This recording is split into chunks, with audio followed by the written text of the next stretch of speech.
GeM TV நேயர்களுக்கு அன்பு வணக்கங்களை கூறிக்கொண்டு விநாயகப் பெருமானை வணங்கி இன்றைய ஆன்மீக நற்சிந்தனை. சாதாரணமாக நாம் ஏதேனும் ஒரு செயலை துவங்குவதாக இருந்தால் இந்த ராகு காலம், யமகண்டம் இதெல்லாம் மிகவும் பார்ப்போம். ராகு காலத்திலே நற்செயல்களை தொடங்க மாட்டோம்.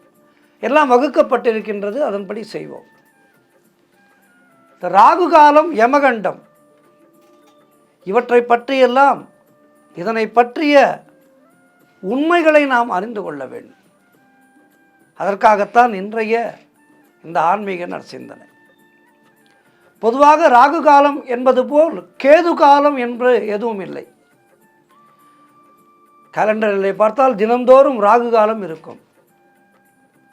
ஆனால் கேது காலம் இல்லை. இது எதனால்?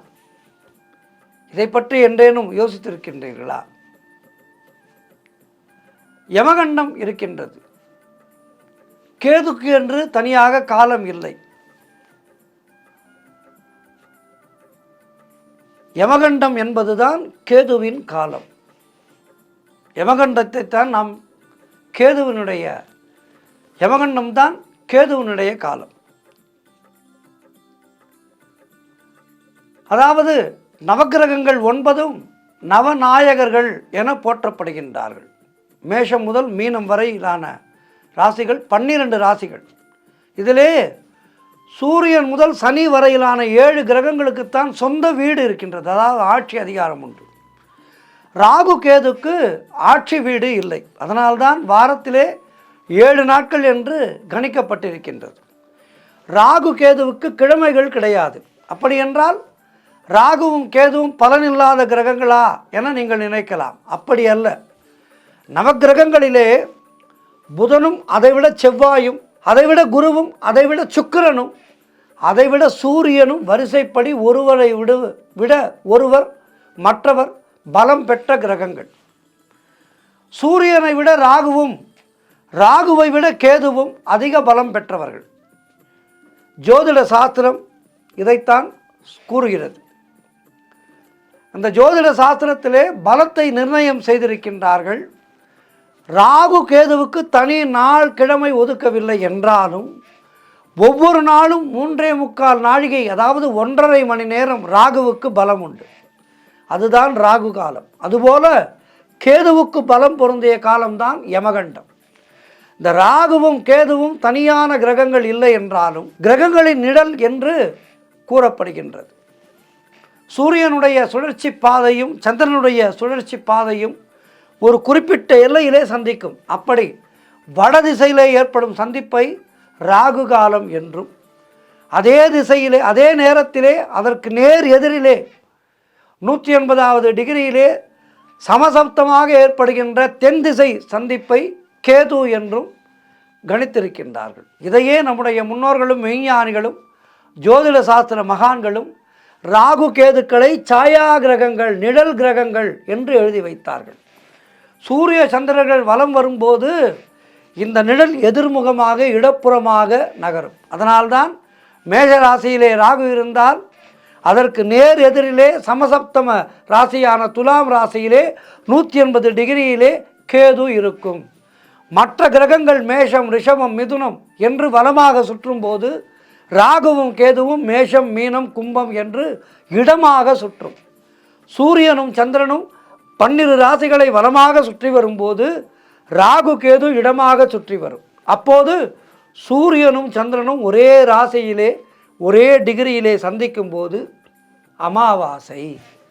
அதே நேரத்திலே அவர்களுடன் ராகு சேரும்போது அதற்கு 7வது ராசியிலே 180வது டிகிரியிலே கேது வரும்போது சூரிய கிரகணம் ஏற்படும். அதுபோல பௌர்ணமி அன்று சூரியனும் சந்திரனும் நேருக்கு நேர் எதிரிலே 180வது டிகிரியிலே வரும்போது சூரியனுடன் ராகுவும் சந்திரனும் கேதுவும் அதே டிகிரியிலே சேரும்போது சந்திர கிரகணம் ஏற்படும். அதுதான் 7ஆம் தேதி வருகின்றது. இந்த வருடம் செப்டம்பர் மாதம் 7ஆம் தேதி சந்திர கிரகணம். இவையெல்லாம் மிக மிக அற்புதமாக ஆராய்ந்து குறிப்புகள் எழுதப்பட்டிருக்கின்றது. சூரியன், சந்திரன், பூமி ஆகிய 3ம் ஒரே நேர்கோட்டிலே சந்திப்பு ஏற்படுவதை கிரகணம் என்று சொல்கின்றார்கள். அப்படிப்பட்ட நேரத்திலே ஏற்படுகின்ற இயற்கையின் அற்புதங்களை நாம் அளவிட முடியாது. அந்த நேரத்திலே சமுத்திர நீரிலே குளிப்பது, தியானத்திலே ஈடுபடுவது, ஜெபம் செய்வது, இப்படி ஆன்மீக வழியிலே நம்முடைய ஈடுபாடுகளை ஏற்படுத்தி கொண்டால் நமக்கு ஆன்ம பலம் அதிகரிக்கும். அதனால்தான் ராகு கேதுவை ஞானகாரகன், மோட்சகாரகன் என்றெல்லாம் ஜோதிட சாஸ்திரம் வர்ணிக்கின்றது. ராகுவை போல் கொடுப்பார் இல்லை, கேதுவை போல் கெடுப்பார் இல்லை என்பார்கள். ராகு கொடுத்து கெடுக்கும், கேது கெடுத்து கொடுக்கும்.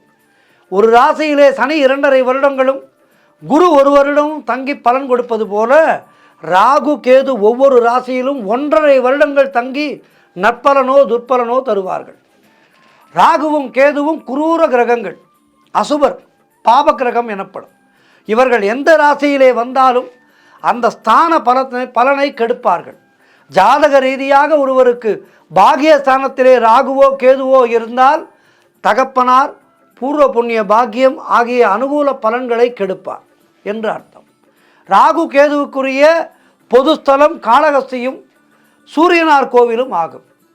ராகுவுக்கு மட்டும் நாகர்கோவில், திருநாகேஸ்வரம், பரமக்குடி அருகிலே இருக்கின்ற நயினார் கோவில், புதுக்கோட்டை அருகிலே இருக்கின்ற பேரையூர், சீர்காழி, பாமினி என்று பல ஸ்தலங்கள் இருக்கின்றது. கேதுவுக்கு பூம்புகார் அருகிலே இருக்கின்ற பெரும் பள்ளம், பிள்ளையார்பட்டி, திருவலம் சுழி, திருச்சி உச்சி பிள்ளையார் கோவில், திருவானைக்காவல், பழூர் போன்ற ஸ்தலங்கள் இருக்கின்றது. ராகுவுக்கு அதிதேவதையான பத்ரகாளியையும் துர்க்கையையும், கேதுவுக்கு அதிதேவதையான விநாயகரையும் ராகு காலம் யமகண்ட நேரத்திலே நாம் வழிபட வேண்டும். அப்படி வழிபட்டால் ராகு கேதுவினால் ஏற்படுகின்ற தோஷங்கள் விலகும். புராணத்திலே ராகு கேது தேவர்களுக்கும் அசுரர்களுக்கும் நீண்டகால நிரந்தர பகை இருந்தது. அடிக்கடி அவர்களுக்குள் போர் நடந்தது. இருதரப்பிலுமே பலர் உயிரிழந்தார்கள். அசுரர்களிலே இறந்தவர்களை அவர்களின் ராஜகுருவான சுக்கிராச்சாரியார் தன்னுடைய மிருத சஞ்சீவினி மந்திரத்தாலே உடனே உயிர் பெறச் செய்தார். ஆனால் தேவர்கள் வகையிலே அவர்களின் குரு பிரகஸ்பதிக்கு அந்த மந்திரம் தெரியாத காரணத்தினாலே தேவர்களினுடைய எண்ணிக்கை குறைந்து கொண்டே வந்தது. அவர்கள் சாகாதிருக்க வழிவகைகளை ஆராய்ந்தபோது மரணத்தை வெல்லும் சக்தி படைத்த அமிர்தத்தை சாப்பிட்டால் சாகாமல் இருக்கலாம் என்பதை கண்டறிந்தார்கள். திருப்பார்கடலிலே அற்புத மூலிகைகளை போட்டு மந்திரமலையை மத்தாக நிறுத்தி வாசுகி என்கின்ற பாம்பை கரையாக பயன்படுத்தி தயிரை கடைவது போல் கடைந்தால் அமிர்தம் வரும் என்று தெரிந்து கொண்டார்கள். இது மிகப்பெரிய முயற்சி. மகாவிஷ்ணுவை தஞ்சமடைந்து உபாயம் கேட்டார்கள். மகாவிஷ்ணு ஆமை அவதாரம் எடுத்து தன்னுடைய முதுகிலே மந்திர மலையை தாங்கிக் கொள்ள தேவர்களும் அசுரர்களும் சேர்ந்து பார்க்கடலை கடைந்தார்கள். அதிலே கிடைக்கின்ற அமிர்தத்தை அசுரர்களுக்கும் பங்கு கொடுப்பதாக இருந்தால் அமிர்தம் கிடைக்க பார்க்கடலை கடைய உதவி செய்வதாக ஒப்புக்கொண்டார்கள் அசுரர்கள். தேவர்களும் அமிர்தத்திலே பங்கை கொடுக்கின்றோம் என்று கூறி இருதரப்பும் ஒப்பந்தம் செய்து கொண்டு பார்க்கடலை கடைய ஆரம்பித்தார்கள். தேவர்கள் சூழ்ச்சி செய்து வாசுகியினுடைய தலைப்பக்கம் அசுரர்களை நிறுத்தி வால் பக்கம் தேவர்கள் நின்று கடைந்தார்கள். அப்படி கடையும் போது வாசுகி என்னும் பாம்பின் ஆலகால விஷமானது வெளிப்பட்டது. அதை சர்வேஸ்வரன் அசுரர்களையும் தேவர்களையும் காக்கும் பொருட்டு தானே சாப்பிட்டு விட்டார். அந்த விஷம் சிவபெருமானுக்கு கேடு விளைக்கக்கூடாது என்பதற்காக கழுத்து பகுதியிலே இருந்து கீழே வயிற்றுக்குள் இறங்கி விடாமல் பார்வதி தேவி சிவனுடைய கழுத்தை பிடித்து கொண்டதால் சிவனுடைய கழுத்திலேயே விஷம் தங்கிவிட்டது. நீலகண்டனாகி விட்டார். அதனால் சிவனுக்கு இன்றைக்கும் நீலகண்டன் என்ற பெயர் நிலைத்து விட்டது.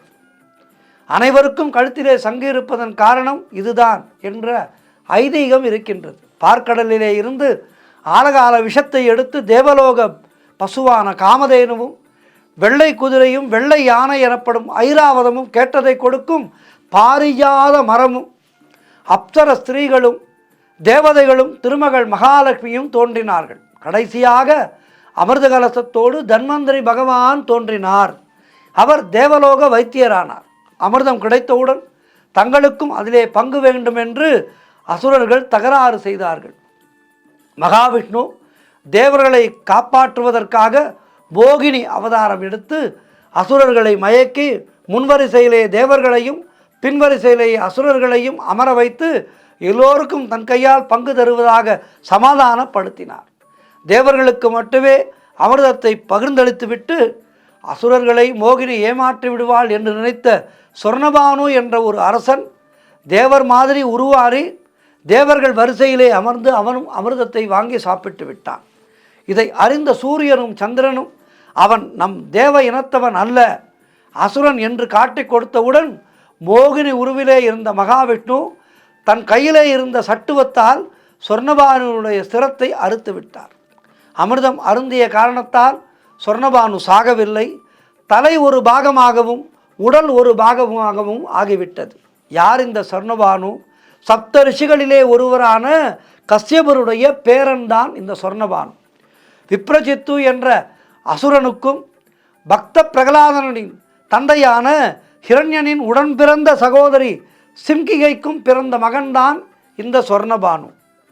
துண்டிக்கப்பட்ட சொர்ணபானுவினுடைய தலை பர்பரா என்ற தேசத்திலே வந்து விழுந்தது. அந்த சமயம் அந்த நாட்டினுடைய மன்னனான பைடீனசனன் என்பவன் தன்னுடைய மனைவியோடு சென்று கொண்டிருந்தான். அந்த தலையை கண்ட அவன் அதை எடுத்துக்கொண்டு தன்னுடைய அரண்மனைக்கு சென்று வளர்த்தான். அமிர்தம் உண்டதால் உயிர் போகாத நிலையிலே தலை இருந்தது. தனக்கு அழியாத நிலையை அளித்த திருமாலை நோக்கி கடுமையாக தவம் இருக்க அதன் விளைவாக தலையினுடைய கீழ் பாம்பு உருவம் வளர்ந்து ராகு பகவானாக ஆனான் இவன். இதன் காரணமாகவே இவரை பைடீனச குலத்தவர் என்று போற்றுகின்றோம். இதுபோலவே சொர்ணபானுவினுடைய உடல் பூமியிலே மலயம் என்ற பகுதியிலே விழுந்தது. அப்படி விழுந்த உடல் ஜைமினி அந்தன முனிவர் வாழ்ந்த இடத்திலே விழுந்தது. அந்த உடலை ஜைமினி முனிவர் எடுத்து ஆன்மீக உண்மைகளையெல்லாம் ஊட்டி வளர்த்து ஞானகாரனாக ஆக்கினார். மேலும் திருமாலை நோக்கி ராகுவைப் போலவே கேதுவும் தவம் இருந்து தலையற்ற உடல் மீது தலையாக பாம்பின் 5 தலை உருவாகி கேது பகவான் என்று பெயர் பெற்றார். இதுதான் ராகு கேதுவினுடைய வரலாறு. மேலும் ஜைமினி கோத்திரத்தைச் சேர்ந்தவர் ஆனார். இவர்கள் இருவரும் தங்களை காட்டிக் கொடுத்த சூரியன் சந்திரன் இருவரையும் ஆண்டுக்கு 2 முறை கிரகணத்தை ஏற்படுத்தி அவர்களது சக்திகளை பாதிக்கின்றனர். இந்த 2 நிழல் கிரகங்களின் பிரத்யேகமான பலன்களை பாவக ரீதியாக நாம் கூறுவதற்கில்லை. வான மண்டலத்திலே இவற்றுக்கான பிரத்யேகமான ராசிகளும் ஆட்சி வீடுகளும் அமைக்கப்படவில்லை. இவை எந்தெந்த ராசிகளில் தோன்றுகின்றனவோ அல்லது எந்தெந்த கிரகங்களுடன் சேர்ந்து விளங்குகின்றவோ அந்த ராசிநாதன் அல்லது கிரகங்களுக்குரிய பலன்களையே பெரும்பாலும் கூற வேண்டும் என்பது ஜோதிட சாஸ்திரம். உதாரணமாக ராகு மீனத்திலே நின்றிருப்பானால் குருவினுடைய பலனையே வழங்கும். கும்பராசியிலாவது அல்லது சனி கிரகத்தினுடனாவது சேர்ந்திருக்கும் போது சனி கிரகம் வழங்கக்கூடிய பலன்களையே வழங்கும் என்று கூற வேண்டும். சனியை போல் ராகு பலன் தரும் என்றும் செவ்வாயை போல் கேது பலன் என்றும் சில நூல்கள் கூறுகின்றது. அனுபவத்திலே ஓரளவுக்கு இதுவும் உண்மை என்றே தோன்றுகின்றது என்றாலும் சனி வழங்கக்கூடிய பலன்களை ராகுவும் செவ்வாய் வழங்கக்கூடிய பலன்களை கேதுவும் ஜாதகருக்கு அளிக்கின்றன. ராகு மேஷம், ரிஷபம், கடகம், கன்னி, மகரம் ஆகிய 5 ராசிகளிலே வலுப்பெறுகிறது. கேதுவுக்கென பிரத்யேகமாக எதுவும் கூறப்படவில்லை. இந்த 2 கோள்களுக்கும் இடையே 6 ராசிகள் அல்லது 180 பாகை வித்தியாசம் இருப்பதால் ராகுவுக்கு கூறப்பட்ட ராசிகளுக்கு நேர் எதிர் ராசிகளாகிய துலாம், விருச்சிகம் ஆகியவற்றிலும் மற்றும் கூறப்படாத ராசிகளிலும் கேதுவுக்கு வலு அதிகம் என்று கொள்ளலாம். இப்படித்தான் ராகு கேது பலன்கள் சொல்லப்படுகின்றது. ஆக இவற்றையெல்லாம் நாம் ஆன்மீக ரீதியாக ஜோதிட ரீதியாக நன்றாக அறிந்து கொண்டு கோவிலுக்கு சென்று ராகு கேதுவை வணங்கினால் நமக்கு எல்லா வளமும் நலமும் கிடைக்கும். நன்றி, வணக்கம். சர்வம் கிருஷ்ணார்ப்பணம்.